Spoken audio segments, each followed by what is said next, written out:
Hi everyone, I'm Shrishti Singh. My register number is UR14CS232. Today we are going to see the first experiment of a use case of our case 2 lab.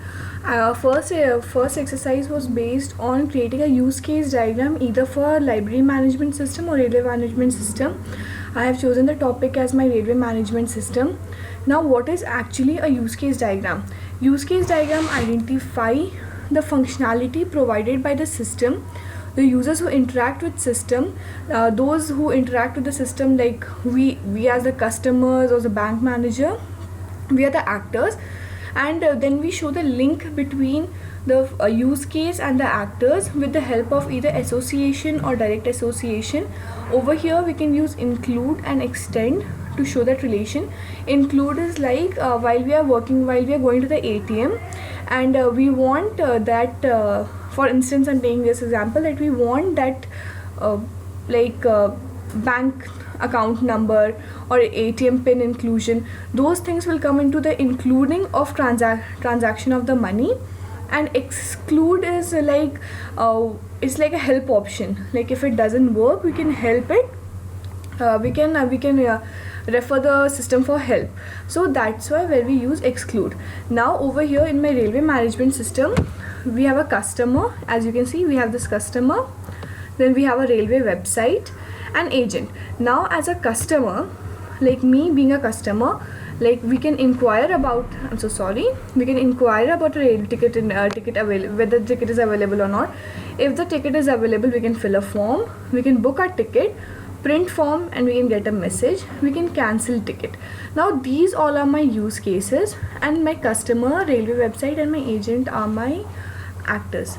Now over here the customer can inquire about a ticket, a customer can fill a form, a customer can cancel a ticket. Now when you fill a form, it's valid that you have to book the ticket also.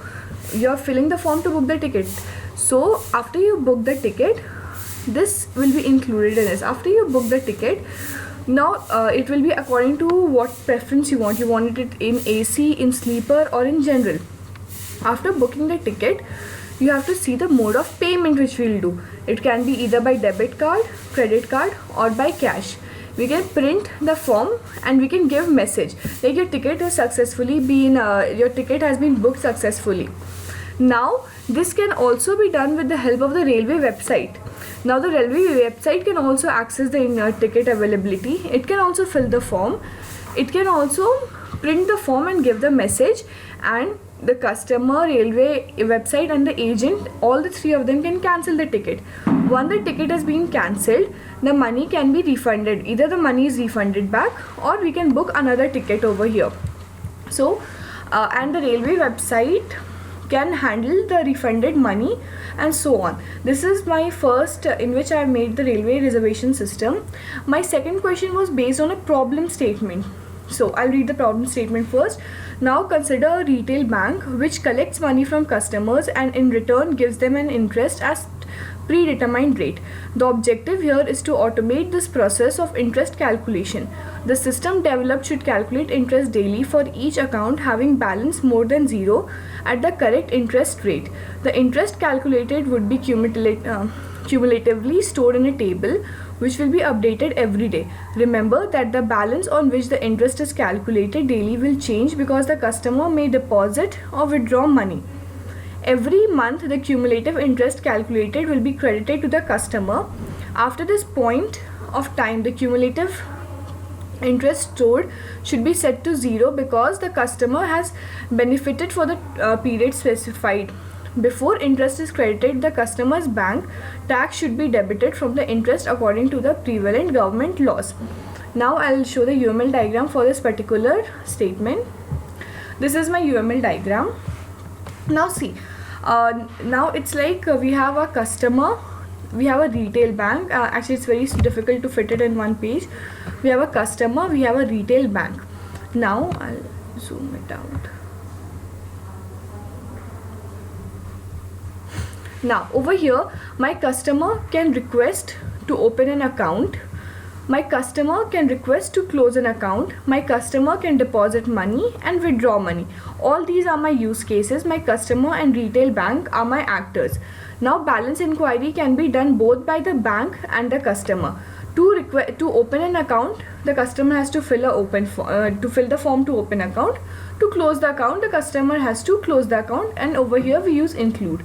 Now to deposit money and withdraw money, according to the money which is deposited and withdrawn, based on that the interest will be calculated for each account. The interest will be calculated directly by the retail bank. So there's a association connection between the retail bank and this use case diagram. The retail bank collects money from the customer and it stores in the table, which is updated daily. If the customer is withdrawing or if the customer is depositing money, based on whatever money is being collected from the customer, it is stored in the table. Then my bank will calculate the cumulative interest. My cumulative interest, it will be checked only when the balance is more than 0. If the balance is more than 0, my interest will be calculated, and based on the interest calculated, it will be credited to the customer. Then the bank will deduct the tax and the bank will manage the opening and closing of an account. This is the use case diagram from the problem statement that was given. This is the end of my first exercise. Thank you.